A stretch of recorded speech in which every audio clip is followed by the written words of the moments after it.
In the 18th year of Jehoshaphat, king of Judah, Jehoram, the son of Ahab, became king over Israel in Samaria, and he reigned 12 years. He did what was evil in the sight of the Lord, though not like his father and mother, for he put away the pillar of Baal, which his father had made. Nevertheless, he clung to the sin of Jeroboam, the son of Nebat, which he made Israel to sin. He did not depart from it. Now Mesha, king of Moab, was a sheep breeder, and he had to deliver annually to the king of Israel 100,000 lambs, and the wool of 100,000 rams.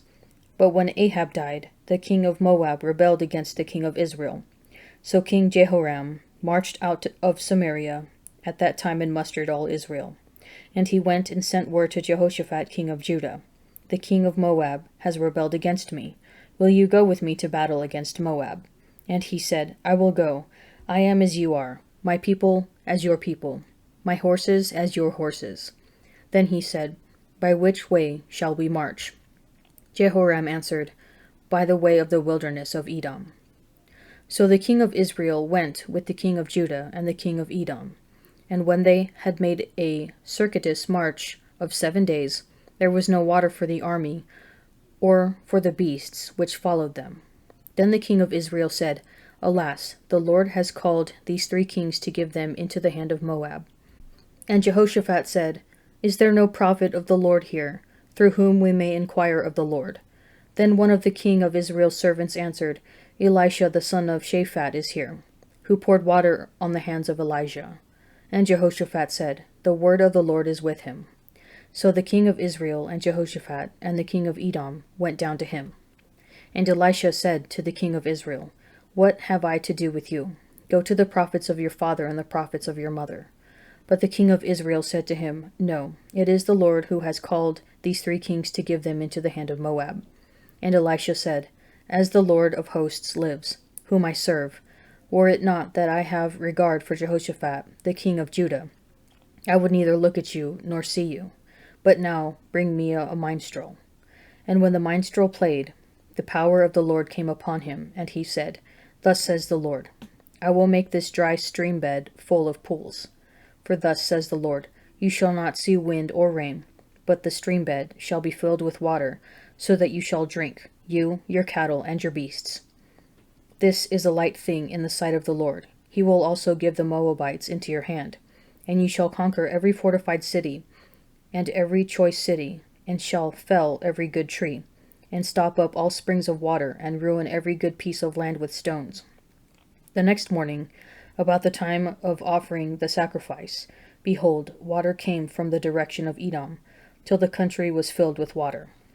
When all the Moabites heard that the kings had come up to fight against them, all who were able to put on armor, from the youngest to the oldest, were called out, and were drawn up at the frontier. And when they rose early in the morning, and the sun shone upon the water, the Moabites saw the water opposite them as red as blood. And they said, "This is blood. The kings have surely fought together, and slain one another. Now then, Moab, to the spoil." But when they came to the camp of Israel, the Israelites rose and attacked the Moabites, till they fled before them. And they went forward, slaughtering the Moabites as they went. And they overthrew the cities, and on every good piece of land every man threw a stone, until it was covered. They stopped every spring of water, and felled all the good trees, till only its stones were left in Kirhareseth. And the slingers surrounded and conquered it. When the king of Moab saw that the battle was going against him, he took with him 700 swordsmen to break through, opposite the king of Edom, but they could not. Then he took his eldest son, who was to reign in his stead, and offered him for a burnt offering upon the wall. And there came great wrath upon Israel, and they withdrew from him, and returned to their own land. Now the wife of one of the sons of the prophets cried to Elisha, "Your servant my husband is dead, and you know that your servant feared the Lord, but the creditor has come to take my 2 children to be his slaves."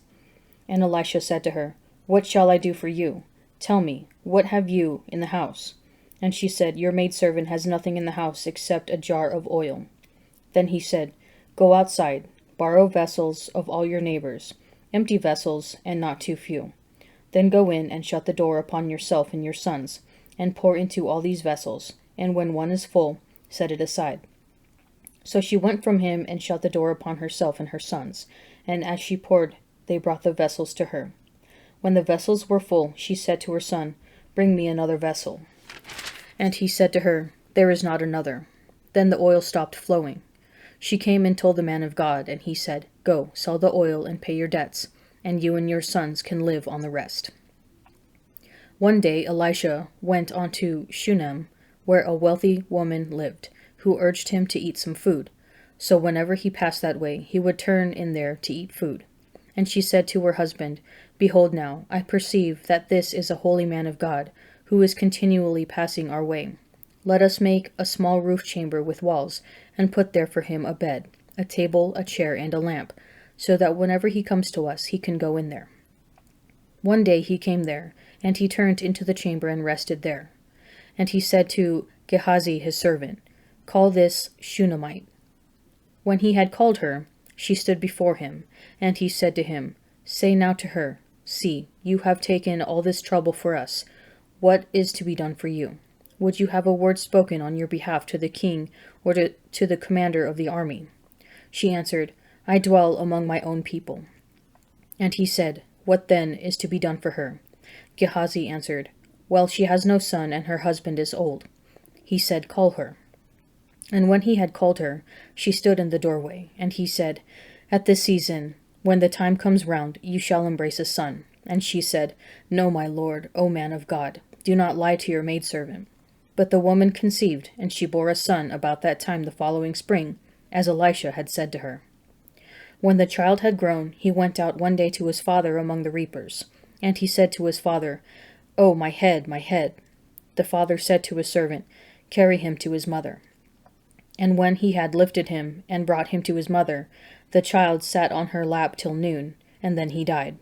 And she went up and laid him on the bed of the man of God, and shut the door upon him, and went out. Then she called to her husband and said, "Send me one of the servants and one of the donkeys, that I may quickly go to the man of God, and come back again." And he said, "Why will you go to him today? It is neither new moon nor Sabbath." She said, "It will be well." Then she saddled the donkey, and she said to her servant, "Urge the beast on. Do not slacken the pace for me unless I tell you." So she set out and came to the man of God at Mount Carmel. When the man of God saw her coming out, he said to Gehazi his servant, "Look, yonder is the Shunammite. Run at once to meet her, and say to her, Is it well with you? Is it well with your husband? Is it well with the child?" And she answered, "It is well." And when she came to the mountain to the man of God, she caught hold of his feet. And Gehazi came to thrust her away. But the man of God said, "Let her alone, for she is in bitter distress. And the Lord has hidden it from me, and has not told me." Then she said, "Did I ask my Lord for a son? Did I not say, 'Do not deceive me'?" He said to Gehazi, "Gird up your loins, and take my staff in your hand, and go. If you meet anyone, do not salute him. And if anyone salutes you, do not reply, and lay my staff upon the face of the child." Then the mother of the child said, "As the Lord lives, and as you yourself live, I will not leave you." So he arose and followed her. Gehazi went on ahead and laid the staff upon the face of the child, but there was no sound or sign of life. Therefore he returned to meet him and told him, "The child has not awakened." When Elisha came into the house, he saw the child lying dead on his bed. So he went in and shut the door upon the two of them, and prayed to the Lord. Then he went up and lay upon the child, putting his mouth upon his mouth, and his eyes upon his eyes, and his hands upon his hands. And as he stretched himself upon him, the flesh of the child became warm. Then he got up again, and walked once back and forth in the house, and went up and stretched himself upon him. The child sneezed 7 times, and the child opened his eyes. Then he summoned Gehazi and said, "Call this Shunammite." So he called her. And when she came to him, he said, "Take up your son." She came and fell at his feet, bowing to the ground. Then she took up her son and went out. And Elisha came again to Gilgal, when there was a famine in the land. And as the sons of the prophets were sitting before him, he said to his servant, "Put on the great pot, and boil pottage for the sons of the prophets." One of them went out into the field to gather herbs, and found a wild vine, and gathered from it his lap full of wild gourds, and came and cut them up into the pot of pottage, not knowing what they were. And they poured out for the men to eat. But while they were eating of the pottage, they cried out, O man of God, there is death in the pot. And they could not eat it. He said, Then bring meal. And he drew it into the pot, and said, Pour out for the men, that they may eat. And there was no harm in the pot. A man came from Baal-Shalishah, bringing the man of God bread of the first fruits, 20 loaves of barley, and fresh ears of grain in his sack. And Elisha said, Give to the men, that they may eat. But his servant said, How am I to set this before 100 men?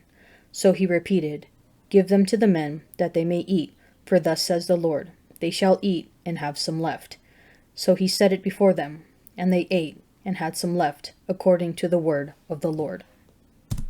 A Song of Ascents of Solomon. Unless the Lord builds the house, those who build it labor in vain. Unless the Lord watches over the city, the watchman stays awake in vain. It is in vain that you rise up early, and go late to rest, eating the bread of anxious toil, for he gives to his beloved sleep. Behold, sons are a heritage from the Lord, the fruit of the womb a reward. Like arrows in the hand of a warrior are the sons of one's youth.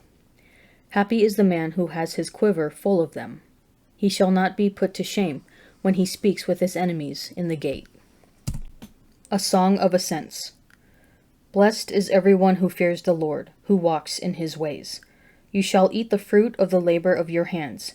You shall be happy, and it shall be well with you. Your wife will be like a fruitful vine within your house. Your children will be like olive shoots around your table. Behold, thus shall the man be blessed who fears the Lord. The Lord bless you from Zion. May you see the prosperity of Jerusalem all the days of your life. May you see your children's children. Peace be upon Israel. If the world hates you, know that it has hated me before it hated you. If you were of the world would love its own. But because you are not of the world, but I chose you out of the world, therefore the world hates you. Remember the word that I said to you, A servant is not greater than his master. If they persecuted me, they will persecute you. If they kept my word, they will keep yours also. But all this they will do to you on my account, because they do not know him who sent me. If I had not come and spoken to them, they would not have sinned. But now they have no excuse for their sin. He who hates me hates my Father also. If I had not done among them the works which no one else did, they would not have sinned. But now they have seen and hated both me and my Father. It is to fulfill the word that is written in their law. They hated me without a cause. But when the Counselor comes, whom I shall send to you from the Father, even the Spirit of truth, who proceeds from the Father, he will bear witness to me, and you also are witnesses, because you have been with me from the beginning. At first, the ordinary God-given blessings of human life are in tension with the sufferings we can expect as Christians. On the one hand, if you fear the Lord, the Bible promises, You shall eat the fruit of the labor of your hands. You shall be happy, and it shall be well with you. On the other hand, Jesus teaches, as we know from the Psalms as well, the world hates you. We would relish it if our lives were constantly filled to overflowing with miraculously multiplied oil and bread, miracle babies, and our family members being raised from the dead. While we may see some miracles in our lives, these works of God are meant to point beyond themselves. They point to Jesus, in whom is our hope. Unless the Lord builds the house, those who build it labor in vain. Our hope is bigger than merely enjoying the temporal pleasures of life. If we encounter Jesus, then his words speak to us. You also are witnesses. We will experience God's blessings, and at the same time experience the scorn of the world. Yet the Lord builds our house. Are you looking for blessing without suffering, or are you willing to accept suffering along with blessing?